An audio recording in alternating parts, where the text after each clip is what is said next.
En primera plana, Carlos Herranz.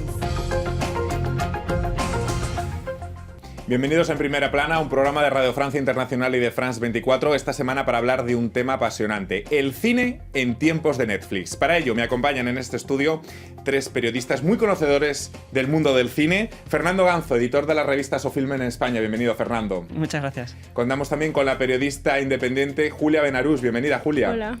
Y contamos también con Pamela Bienzobas, crítica de cine y vicepresidenta de la Académie des Lumières, una institución que se dedica a la promoción del cine francés entre la prensa extranjera en Francia. Bienvenida, Pamela. Muchas gracias. El cine en tiempos de Netflix, hoy en Primera Plana. Pues ya lo saben, está a punto de arrancar aquí en Francia el Festival de Cine por antonomasia, el Festival de Cine de Cannes, y de nuevo el debate es sobre las nuevas plataformas de difusión. Ya saben que Netflix fue excluido el año pasado en el festival y desde entonces, bueno, las plataformas digitales se van multiplicando. HBO, Amazon, Disney, Apple Plus. En países como España o México ya hay aproximadamente una decena de operadores de servicios de videoclub online. Y a partir de aquí tenemos muchas preguntas, entre ellas si el modelo de Netflix va a acabar con el modelo tradicional de cine en un país como Francia, por ejemplo, muy apegado a su cultura y a sus tradiciones. ¿Hay que poner barreras a estas plataformas? ¿Estamos ante una burbuja del entretenimiento con tantas plataformas? Vamos a plantear enseguida estas cuestiones. Antes vamos a repasar algunas de las portadas de prensa como hacemos cada día. Portadas como la de la revista Dinero. El imperio de Netflix, las inversiones que prepara la plataforma en Colombia son multimillonarias y dedica además su portada al cofundador de Netflix, Reed Hastings. Le Nouveau Magazine Littéraire, aquí ya en Francia, también ha titulado en su portada Netflix, reapropiación de la cultura. El Courrier International, la revolución del streaming, y habla de esa guerra entre diferentes plataformas por controlar la industria del entretenimiento. Les quiero plantear una primera cuestión a los tres, respuesta corta y breve. ¿Las nuevas plataformas son una oportunidad para los nuevos proyectos cinematográficos o son más bien la tumba, el cementerio del modelo tradicional de cine? Fernando.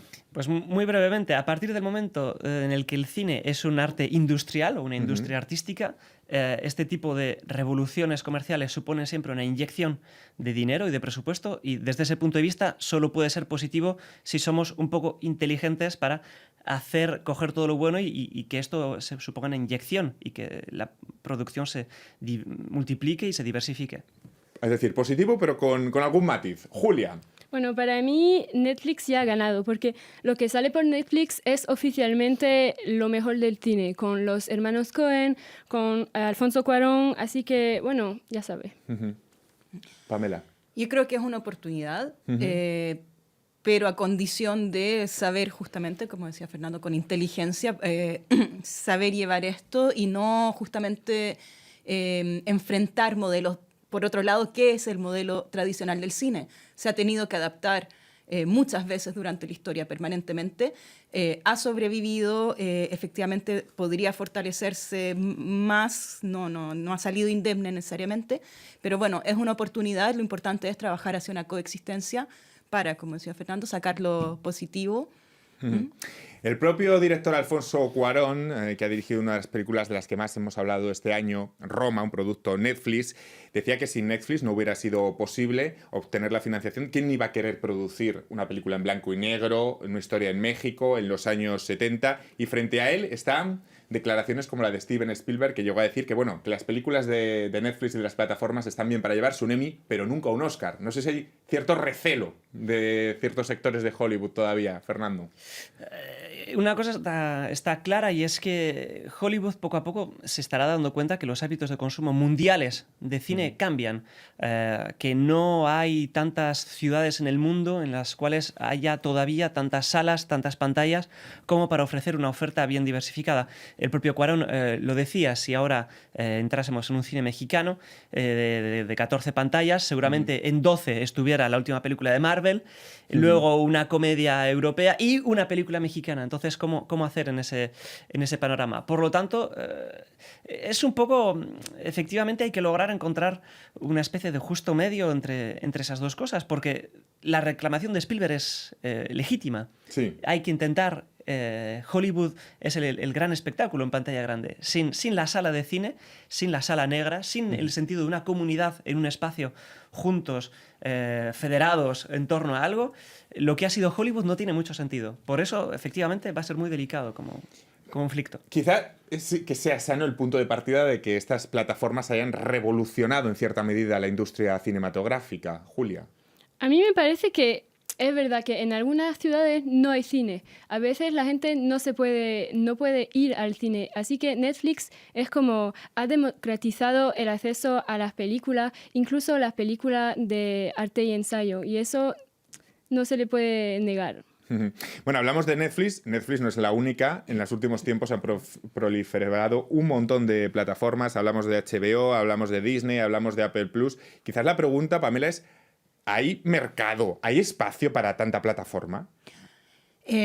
No creo que para tanto, si se sigue produciendo tanto, pero sí una cosa es cierto, creo que esta revolución, como se dice, pero yo lo relativizo cuando pienso históricamente en lo que significó la entrada de la televisión por cable, con las producciones de las televisiones por cables también, que entraron a producir, etcétera. O sea, son cosas que pasan y esto no creo que sea la gran revolución de la historia del cine y de la difusión del cine, pero sí, entre estos ajustes, que sí tal vez le han quitado espectadores a la sala del cine, pero también por otro lado han expandido el mercado, me parece.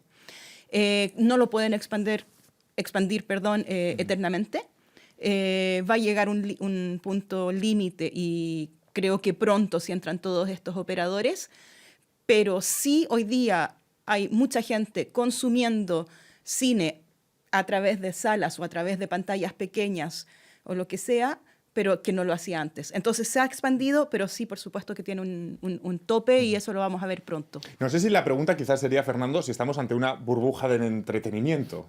En todo caso es una economía incierta, pero desde hace mucho, desde la llamada nueva edad de oro de las series, porque ha habido muchas, la televisión ha tenido grandes épocas, se ha generado un incremento del coste de producción de las series, por ejemplo, que tenían mucho éxito, pero hasta qué punto seguían siendo rentables. Hubo un caso muy claro que fue The Walking Dead, que tenía un éxito enorme, pero producir cada episodio era tan caro que la cadena estaba sufriendo económicamente.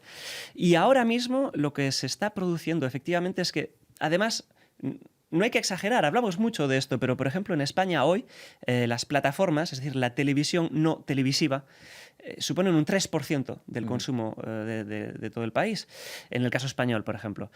Y sin embargo, efectivamente, cada vez hay más, cada vez invierten más. Esta competencia hace que Netflix haya tenido que pagar 150 millones para poder conservar Friends, que es la serie más vista todavía en Netflix, porque Warner llega ahora con su propia plataforma, LinkedIn va a comenzar a producir, Facebook también, está YouTube. A mí el riesgo, lo que temo para el consumidor es que puede que volvamos a una edad muy antigua en la cual para poder ver una serie solo que nos interesa haya que pagar una suscripción a una cadena, otra, y al final acabemos pagando más que cuando antes con el cable pagábamos pues, una cantidad por tener todo. Y ahora había que pagar por muchas cosas, menos, pero al final estemos suscritos a un montón de cadenas, a un montón de plataformas y que efectivamente el espectador se vea saturado y diga, bueno, basta ya. Netflix ha revolucionado sin duda los hábitos de consumo de millones de hogares en el mundo. ¿Las producciones de este tipo de plataformas son series hechas a medida del gusto del consumidor o son más bien una manipulación para dirigir el gusto del consumidor? ¿En qué dirección funcionan las producciones de estas plataformas, Julia? Pues es algo muy conocido de que cuando hicieron a House of Cards, lo hicieron porque a la gente le gustaba las series de política, las películas de David Fincher y el actor Kevin Spacey. Y funcionó muy bien, pero en otros casos no funciona tan bien. Por ejemplo, la serie francesa Plan Coeur no ha tenido tanto éxito como esperaban y por tanto tenía actores jóvenes para un público muy joven. También era una comedia romántica en París y no ha funcionado. Así que me parece que no tenemos que olvidar que si no le gusta a la audiencia no va a funcionar. Así que no es solo producir un contenido demográfico, pero también tiene que tener talento o interés por sí mismo.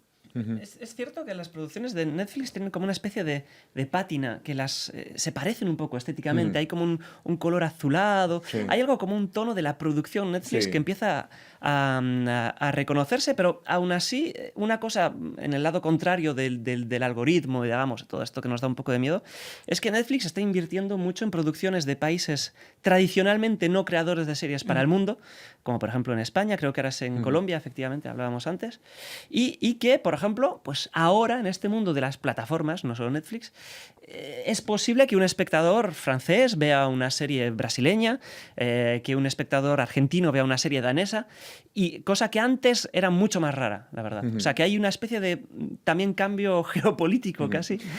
Y en el cine eso no lo podemos negar, también en el sentido en que, como decíamos, está llevándole a un público que sería más pasivo una oferta que antes era más especializada.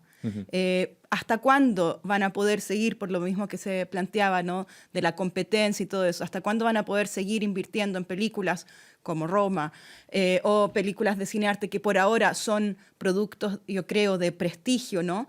Lo hacen no porque vayan a ganar mucho dinero con eso, sino justamente por posicionarse como marca, y por adquirir prestigio. Quizás esta competencia va a significar que tengan que parar.